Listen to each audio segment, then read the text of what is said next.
اعوذ باللہ من الشیطان الرجیم بسم اللہ الرحمن الرحیم الحمد للہ رب العالمین۔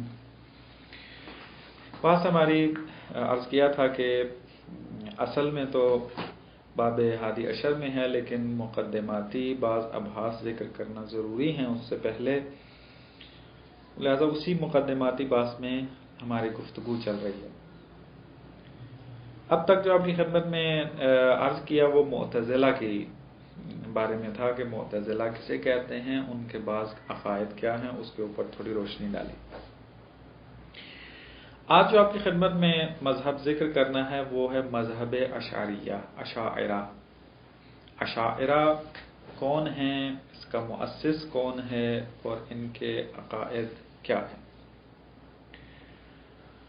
دقت کریں آپ، تحلیل جو کی تھی ہم نے وہ یہ تھی کہ ایک گروہ موجود تھا پہلے جسے آپ اہل حدیث کہہ لیں، ظاہر گرا کہہ لیں، جن کا عقیدہ یہ تھا کہ فقط اور فقط وہی بات ہمارے لیے حجت اور قابل قبول ہے کہ جو روایات و آیات کے اندر موجود ہے، اور جو اس کے ظاہری معنی ہے فقط وہی ہمارے لیے حجت ہے۔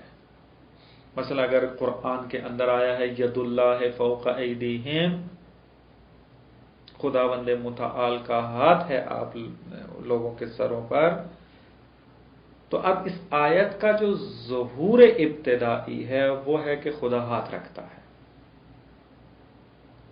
درست؟ یہ والا گروپ جو اہل حدیث تھا، مذہب اہل حدیث، اس کو ظاہر گرا بھی کہتے ہیں، یعنی جو فقط ظہور ابتدائی کو حجت مانتے ہیں، ان کا پس عقیدہ یہ تھا کہ خداوند متعال جو ہے وہ ہاتھ رکھتا ہے،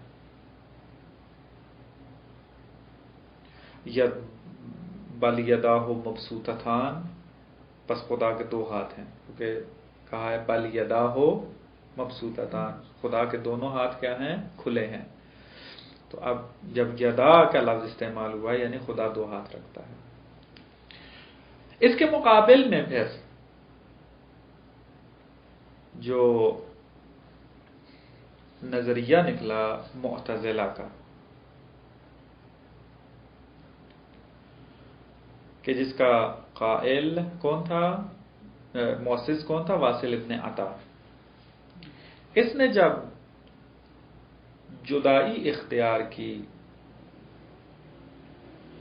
اس دور کے ایک مسلمان روش فکر والے طبقے سے،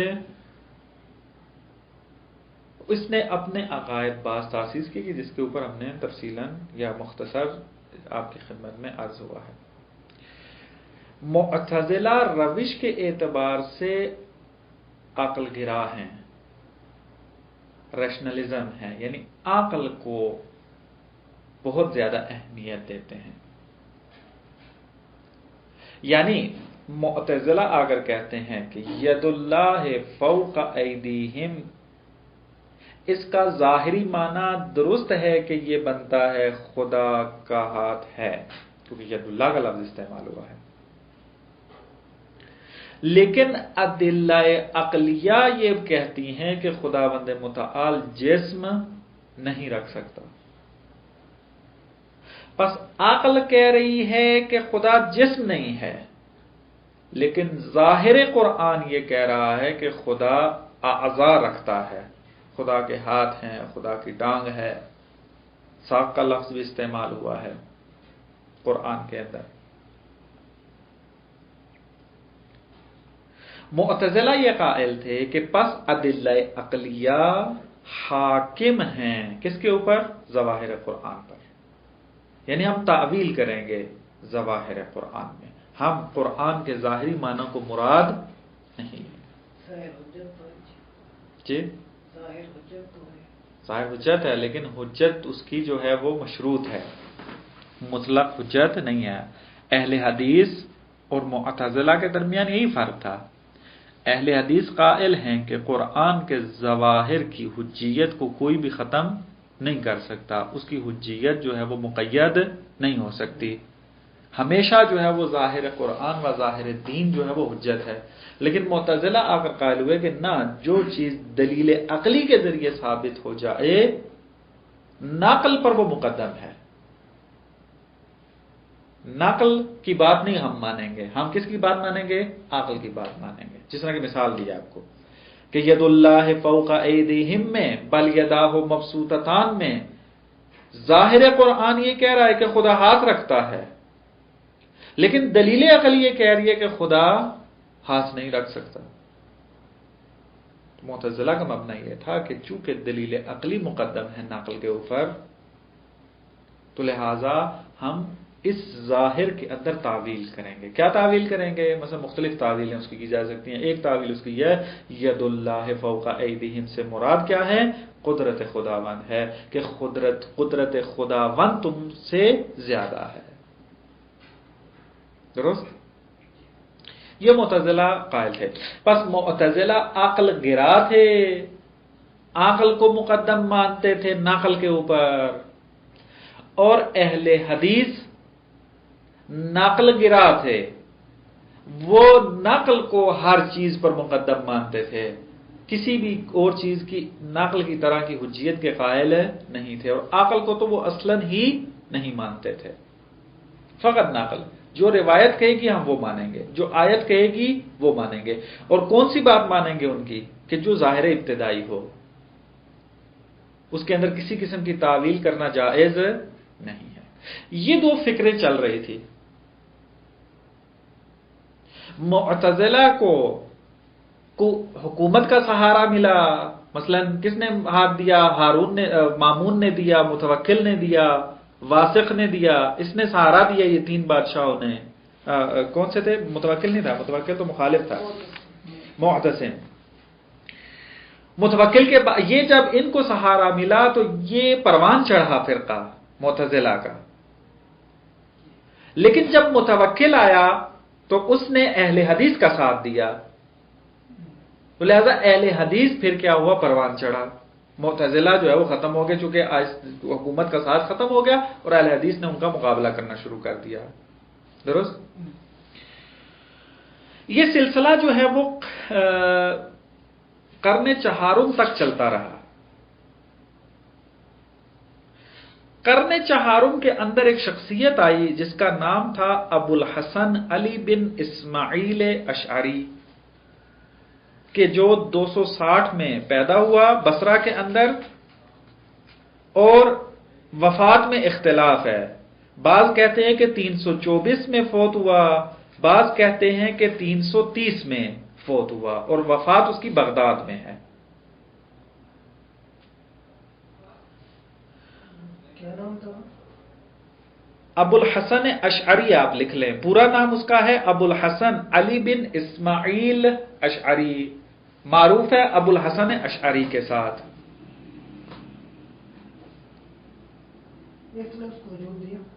ابھی آج کرتے ہیں۔ بس یہ شخصیت جو ہے وہ قرن سوم کے وسط میں پیدا ہوئی، یعنی 260 میں۔ 260 قرن سوم کا وسط بنتا ہے، یعنی نصف بنتا ہے۔ یہ ابو الحسن اشعری، اس کا والد جو ہے اسماعیل ابن اسحاق، یہ اہل حدیث تھا۔ بس اس نے بچپنا اپنا اہل حدیث کے اندر گزارا، لیکن اپنی جوانی کے اندر یہ معتزلہ کا گرویدہ ہو گیا، مکتب اعتزال کی طرف گرائش اس کی پیدا ہو گئی، مکتب اعتزال کی طرف تمایل بڑھ گیا اس کا، اور 40 سال کی عمر تک یہ معتزلی رہا، یعنی اس کی جو روش فکر تھی، جو عقائد تھے اس کے، کون سے تھے؟ معتزلی، اپنی زندگی کے 40ویں سال تک۔ لیکن پھر اس کے اندر تحول ایجاد ہوا، آہستہ آہستہ اس کی فکر بدلنے لگی، اور یہ دوبارہ اہل حدیث کی طرف پلٹنے لگا۔ اس کی وجوہات مختلف ذکر کی گئی ہیں۔ ایک وجہ جو ذکر کی گئی ہے وہ یہ ہے کہ ابو الحسن اشعری چونکہ ایک صاحب استعداد انسان تھا، قابل شاگرد تھا، قابل طالب علم تھا، استعداد اچھی تھی اس کی، فہم کی، مطالب کی، اس کے ذہن میں جب سوالات اٹھے معتزلہ کے عقائد کے بارے میں، تو استاد جو کہ اس کا استاد کون تھا؟ ابو علی جبائی، معتزلی عالم دین ہے، اور ایک بلند پایا معتزلی عالم دین ہے، ابو علی جبائی۔ ابو علی جبائی کے ساتھ اس کا حسن و قبح عقلی کے اوپر ایک مناظرہ ہوا۔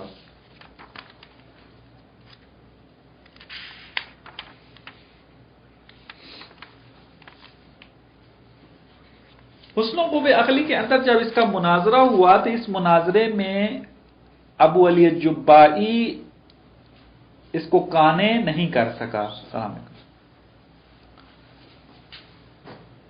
ابو الحسن اشعری کو قانع نہیں کر سکا، جواب نہیں دے سکا اس کا ابو الحسن اشعری کو، اس کے سوالات کو۔ بس جب جواب نہیں دے سکا تو آہستہ آہستہ اس نے دور ہونا شروع کر دیا معتزلہ سے۔ لیکن دوسری طرف سے یہ اگرچہ اہل حدیث کی طرف تمایل پیدا کر گیا تھا اور اہل حدیث کی طرف جا رہا تھا، لیکن 100% اہل حدیث بھی نہیں بن سکا، بلکہ ابو الحسن اشعری نے کوشش یہ کی کہ کسی طریقے سے یہ جو دو روشیں چل رہی ہیں اہل حدیث کی، جو کہ ظاہر گرا تھے، اور معتزلہ کی کہ جو کہ عقل گرا تھے، یہ دونوں افراط کرتے تھے۔ مثلا وہ عقل کے اندر افراطی تھے کہ عقل کو ہر چیز پر مقدم مانتے تھے معتزلہ، اور اہل حدیث جو ہیں یہ افراطی کیا تھے؟ ظاہر گرا تھے۔ یہ ہر چیز قرآن و سنت میں مانتے تھے، اگر وہاں ملتی تو اس پر عمل کرتے، اگر نہ ملتی عمل نہیں کرتے تھے، اور پھر عمل بھی جو کرتے تھے اس کے ظاہر ابتدائی کے اوپر عمل کرنا، یعنی کلام کو دیکھنے کے بعد پہلا جو معنی ذہن میں آتا ہے وہی حجت ہے، باقی تعویلیں جو ہیں وہ قابل قبول نہیں ہیں۔ چونکہ یہ دونوں فکریں افراطی تھی، ابو الحسن اشعری نے کوشش کی کہ کسی طریقے سے ان کے درمیان سازگاری ایجاد کی جائے، ان کے افراطی پن کو ختم کیا جائے۔ اگرچہ ابو الحسن اشعری جو ہے وہ اہل حدیث کے گروپ کے ساتھ منسلک ہو گیا اور اپنے آپ کو اس نے اہل حدیث کہلوایا، لیکن حقیقت میں وہ 100% اہل حدیث نہیں بنا تھا۔ وہ 100% جو ہے وہ ظاہر گرا نہیں بنا جس طریقے سے اہل حدیث قائل ہوئے تھے۔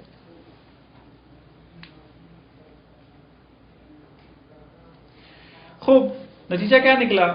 نتیجہ یہ نکلا کہ ایک مذہب اشاعرہ وجود میں آیا۔ اگر یہ 100% اہل حدیث ہوتا تو الگ فرقہ بننے کی کوئی ضرورت نہیں تھی۔ الگ فرقہ کیوں بنا؟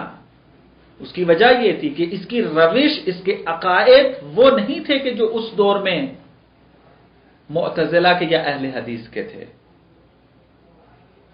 تو لہذا جب اس کی روش جدا ہے، جب اس کے بعض عقائد جو ہیں وہ جدا ہیں، تو الگ فرقے کا نام دے دیا گیا کہ ابو الحسن اشعری کو ماننے والے کون ہیں؟ اشاعرہ۔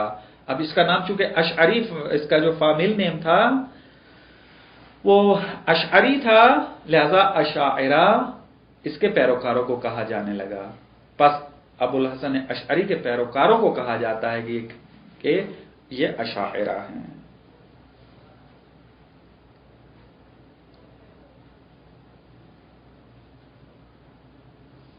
بات ہوئی ہے؟ اس کے پھر چند عقائد آئے سامنے۔ مثلا ایک عقیدہ اہل حدیث والوں کا یہ تھا کہ کلام الہی قدیم ہے، بحث ہوئی ہے معتزلہ کے اندر، تذکر دیا وہاں پہ، دوبارہ تکرار نہیں کروں گا۔ اہل حدیث کا مبنا قدیم ہونے کا تھا اور معتزلہ اس کو حادث مانتے تھے۔ اشعری نے آ کر کہا کہ کلام الہی ہے قدیم، لیکن کلام کی دو قسمیں کر دی کہ ایک کلام لفظی ہوتا ہے، جس طریقے سے میں بول رہا ہوں، یہ کلام کیا ہے؟ لفظی ہے، الفاظ ہیں اس کے اندر، اور ایک کلام کلام نفسی ہے جو کہ انسان کے نفس میں موجود ہوتا ہے، کہ یہ الفاظ کیا ہوتے ہیں؟ اس کلام کے کلام نفسی سے حکایت کر رہے ہوتے ہیں۔ مثلا میں جو گفتگو کر رہا ہوں، یہ الفاظ حکایت کر رہے ہیں کس کلام سے؟ وہ کلام کے جو کلام نفسی ہے۔ ابو الحسن اشعری یہ کہتا ہے کہ کلام الہی قدیم تو ہے، لیکن کون سا کلام؟ کلام لفظی نہیں بلکہ کلام نفسی۔ حالانکہ اہل حدیث کا نظریہ یہ تھا کہ یہی قرآن کے جو ان الفاظ کے اندر موجود ہے یہ قدیم ہے، لیکن ابو الحسن اشعری جس کو پتا تھا کہ یہ نظریہ انتہائی ضعیف ہے، لہذا اس کو تعدیل کر دیا، اس کو افراد سے نکالا، اس طریقے سے کہ کلام کی دو قسمیں کر دیں کہ کلام لفظی حادث ہے، لیکن کلام نفسی جو ہے وہ قدیم ہے۔ بس ایک عقیدہ اس نے یہ بنایا، جدا ہو گیا، اہل حدیث کا یہ نظریہ نہیں تھا۔ اسی طریقے سے اہل حدیث کا ایک نظریہ تھا کہ انسان مجبور ہے اعمال کے اندر، کیونکہ توحید افعالی کے قائل تھے اشاعرہ اہل حدیث، جیسا کہ معتزلہ کے تعارف میں ذکر کیا اس کے اندر کہ توحید افعالی کے اندر نظریہ کیا ہے؟ نظریہ یہ ہے کہ اس کائنات کے اندر جو بھی فعل تحقق پیدا کرتا ہے، جو بھی فعل انجام دیا جاتا ہے، وہ ارادہ و مشیت الہی کے ذریعے انجام پاتا ہے، تو یہ توحید افعالی ہے۔ تو اس توحید افعالی کا نتیجہ اشاعرہ نے یہ لیا کہ انسان مجبور ہے، کہ انسان اپنے ارادے سے فعل انجام نہیں دیتا، بلکہ کس کے ارادے سے انجام دیتا ہے؟ خدا کے ارادے سے انجام دیتا ہے۔ لیکن ابو الحسن اشعری اس نے آ کر کیا کیا؟ اس نظریہ جبر کے اندر نظریہ کسب کو مطرح کیا۔ پڑھیں گے انشاءاللہ، میں اس کو توضیح نہیں دوں گا کیونکہ توضیح دینے کے لیے بہت سارے مقدمات کی ضرورت ہے، یہ جب متن میں وارد ہوں گے اور جبر کی بحث میں جب وہاں پہنچیں گے انشاءاللہ وہاں پر توضیح دی جائے گی۔ پس دوسرا اختلاف کہ جو اس کا اہل حدیث کے ساتھ بنا وہ یہاں تھا کہ اہل حدیث انسان کو مجبور مانتے تھے بغیر کسی تعویل کے، لیکن یہ انسان کو مجبور مانتا ہے، لیکن اس کے مقابلے میں کیا ہے؟ قصد کا قائل ہے، خلق افعال کا قائل ہے، کہ وہ انشاءاللہ پھر بعد میں تفصیلاً آپ کی خدمت میں عرض کیا جائے گا۔ اسی طریقے سے اور بھی اس کے نظریے ہیں، میں سارے نظریات آپ کی خدمت میں جو ہے وہ عرض نہیں کر سکتا، چونکہ یہ پھر تفصیلی گفتگو ہو جائے گی اور یہ ہمارے ہدف میں شامل بھی نہیں ہے کہ تمام فرقوں کو تفصیل سے ذکر کرنا ہے۔ بس یہ ایک مثلا شیخ مطہری رحمۃ اللہ علیہ نے اسی کلام اسلامی والی کتاب میں اشاعرہ کے تقریباً آپ یوں کہیں کہ 10 سے زیادہ عقائد کی تفصیل بیان کیا یہاں پر کہ جو یہ عقائد رکھتے تھے۔ اب یہ عقائد چونکہ ہم نے کتاب کے اندر اشارتاً اکثر عقائد یہ آئیں گے کتاب کے اندر، تو وہیں پر اس کو توضیح دیا جائے گا، توضیح دیں گے انشاءاللہ۔ اب یہ اشاعرہ اہل سنت کے لیے رسمی دین کیوں بنا، یعنی رسمی مذہب کیوں بنا؟ حالانکہ اہل حدیث موجود تھے، اپنا معتزلہ موجود تھے، اس طرح اور بھی چھوٹے چھوٹے جو ہیں وہ مذاہب موجود تھے، اشاعرہ ہی کیوں رسمی مذہب بن گیا؟ اس کی وجہ یہ ہے کہ یہ ابو الحسن اشعری جب قرن چہارم کے ابتدا میں اس نے اس مذہب کو تأسیس کیا تو ابتدا میں اس کو اتنی زیادہ رونق نہیں ملی، اگرچہ عوام نے قبول کیا چونکہ وہ معتزلہ سے تنگ آ چکے تھے، کیونکہ معتزلہ حکومت کا سہارا لے کر جو بھی ان کے عقائد کا مخالف ہوتا ان کو سزائیں دلواتے تھے۔ لہذا آپ کو معلوم ہے کہ جو بندہ بھی ایسا کام کرتا ہے انسان تھک جاتا ہے اس سے۔ مثلا میں ابھی یہاں اس خوابگاہ میں موجود ہوں اور یہاں پر میرے پاس قدرت موجود ہو اور میں اپنے عقائد آپ سے زور منواؤں، میں کہوں کہ مثلا جو میرے نظریے کا قائل ہے ٹھیک ہے، جو نہیں ہے وہ یہاں سے نکل جائے مثلا، یا مثلا اور سختیاں جو ہیں وہ کر دی جائیں، تو طبیعی بات ہے کہ اس قسم کی سختی میں کوئی بھی راضی نہیں ہوتا۔ تو عوام بھی معتزلہ سے تنگ آ چکے تھے کہ وہ اپنے عقیدے تلوار کے زور پر اور حکومت کے زور سے منوا رہے تھے۔ تو لہذا جب ابو الحسن اشعری نے قیام کیا معتزلہ کے خلاف اور عقائد کو تبیین کیا آ کر، تو عوام جو ہے وہ اس کی گرویدہ ہو گئی، لیکن حکومتی ابھی اس کو حمایت حاصل نہیں ہوئی تھی۔ آل بویا جب یہ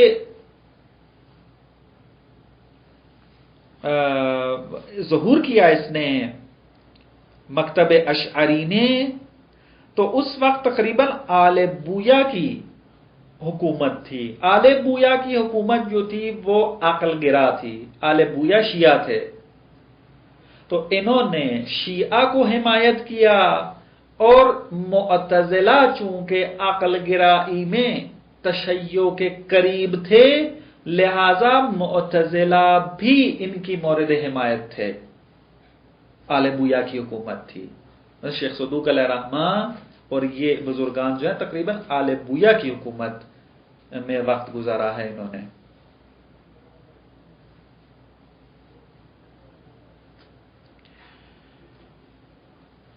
لیکن جب یہ آل بویا کی حکومت ختم ہوئی اور پھر یہ سلجوقیان آئے، سلجوقی حکومت جب آئی، تو یہ سلجوقی جو ہیں انہوں نے اشعریوں کا ساتھ دیا، اشاعرہ کی حمایت کی، اور جو وزیر تھا نظام الملک، اس نے باقاعدہ یہ قانون پاس کر دیا کہ اس وقت کے جو بڑے مدرسے تھے، مدرسہ نظامیہ جو کہ بغداد کے اندر تھا، مدرسہ نیشاپور، اس کے اندر یہ کہا کہ جو تعلیمات دی جائیں شاگردوں کو وہ اشعری مذہب کے مطابق دی جائیں۔ اب حکومت نے جب نصاب رسمی کر دیا مذہب اشعری کا، تو طبیعی بات ہے کہ جو مدارس میں پڑھایا جائے گا تو عوام کی بھی وہی سوچ ہوگی۔ یعنی بچہ جب ابتدا سے آخر تک جو ہے وہ اس نے مذہب اشعری کو پڑھنا ہے تو اس نے واقعاً جو ہے وہ اشعری بن کے نکلنا ہے۔ تو لہذا حکومت کا بھی ساتھ ملا، اور حکومت کے ملنے کے ساتھ ساتھ نصاب کے اندر مذہبی اعتبار سے عقائد جو ہیں وہ اشاعرہ کے تدریس ہونے لگے، تو آہستہ آہستہ یہ اہل سنت کا رسمی مذہب بن گیا، اور اس وقت اہل سنت کی کثیر تعداد جو ہے عقائد کے اعتبار سے اشعری ہے۔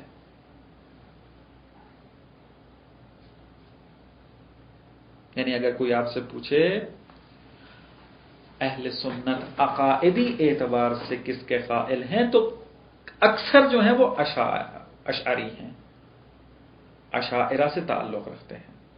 لیکن اس معتزلہ کے خلاف جس طریقے سے ابو الحسن اشعری نے قیام کیا اور مذہب اشعری وجود کے اندر آیا، اشاعرہ وجود میں آئے، ہم زمان اس عرب دنیا سے ہٹ کر مثلا ایران، افغانستان، بر صغیر، ان علاقوں کے اندر ایک ابو منصور ماتوریدی وجود میں آیا. اس نے بھی معتزلہ کا خلاف کام کیا. لیکن جب اس نے معتزلہ کے خلاف کام کیا، ابو الحسن ماتوریدی نے، ابو منصور ماتوریدی، دونوں ہم زمان اٹھے ہیں. اشاعرہ اٹھا ہے عرب دنیا میں، اور ابو منصور ماتوریدی کہاں اٹھا ہے؟ ایران کے اندر، یعنی کہ عجم والے علاقوں میں، یعنی ایران کا حصہ جو افغانستان آج کل ہے، جو بر صغیر ہے، ان علاقوں کے اندر. یہاں ابو منصور ماتوریدی نے قیام کیا معتزلہ کے خلاف. ان کے عقائد کے اندر جہاں شباہتیں موجود ہیں اشاعرہ کے درمیان اور ابو منصور ماتوریدی، ابو منصور ماتوریدی کے پیروکاروں کو کیا کہا جاتا ہے؟ ماتوریدیہ. اور ابو الحسن اشعری کے پیروکاروں کو اشاعرہ کہا جانے لگا. لیکن جہاں ان کے درمیان تشابہ موجود تھا، شباہتیں موجود تھی عقائد کے اندر، وہاں ان کے درمیان اختلاف بھی موجود ہے. اسی وجہ سے یہ دو مذہب کے اندر وجود میں آئے. یعنی ایک کو مذہب ماتوریدی کہا جانے لگا، ایک کو مذہب اشاعرہ کہا جانے لگا.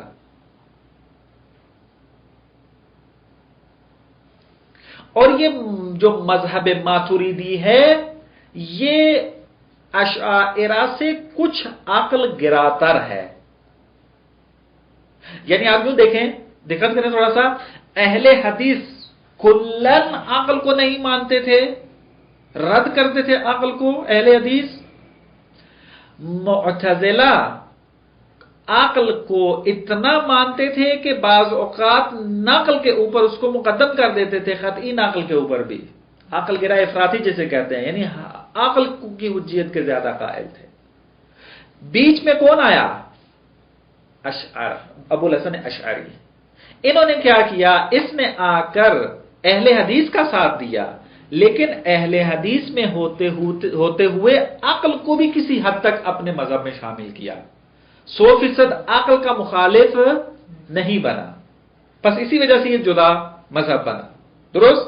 مثلا فرض کریں، میں سمجھانے کے لیے کہ مذہب ماتوریدی اور مذہب اشاعرہ کے درمیان کیا فرق ہے، میں سمجھانے کے لیے اپنی طرف سے آپ کو ایک پرسنٹیج بنا کر سمجھاتا ہوں. مثلا اگرچہ یہ پرسنٹیج دقیق نہیں ہے، مثلا دیکھیں کہ کیسے ہے، لیکن میں آپ کو سمجھانے کے لیے، مثلا اگر اشاعرہ نے 20% عقل کی حمایت کی اور 80% اہل حدیث کی حمایت کی، اور ان کو جب آپس میں ملایا گیا تو مذہب اشعری وجود میں آیا، تو ابو منصور ماتوریدی نے جب قیام کیا معتزلہ کے خلاف، تو اس نے عقل گرائی کو تقریباً 40 سے 50% یا اس سے بھی زیادہ جو ہے وہ قبول کر لیا.